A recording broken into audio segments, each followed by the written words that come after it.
পাটিসাপটা তৈরি করছি, পাটিসাপটা করব।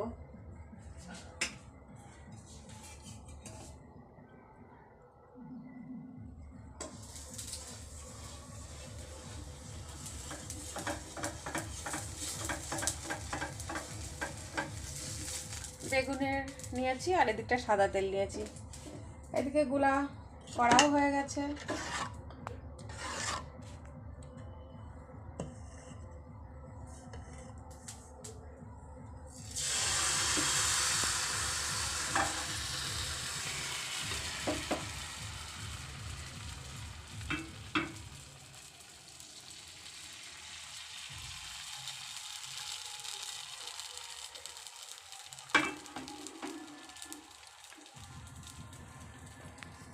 আর এদিকটায় ক্ষীর করে রেখেছি, এটা বাড়িতেই তৈরি করা, এটা বাড়িতেই তৈরি করেছি।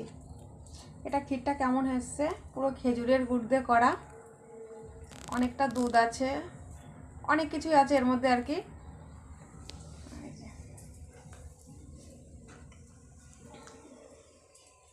আর এদিকটা এই যে হচ্ছে,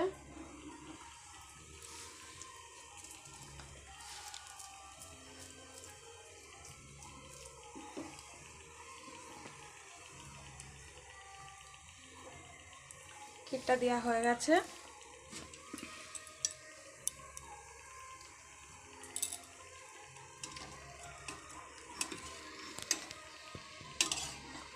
দেখো কত সুন্দরভাবে উঠে যায়।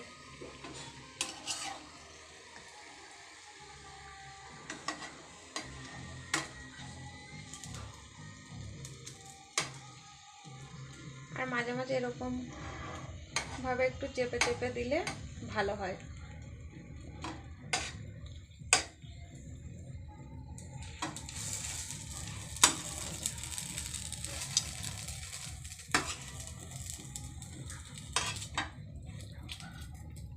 কেমন হয়েছে, একটু চেপে চেপে দিলে না ভিতরে একটু কাঁচা ভাবটা থাকবে না।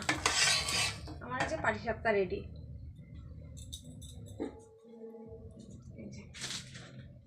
পাটিসাপটা রেডি হয়ে গেছে, এইভাবেই আস্তে আস্তে করবো সবগুলো। আর এদিকটায় মানে এগুলো করা হয়ে গেছে।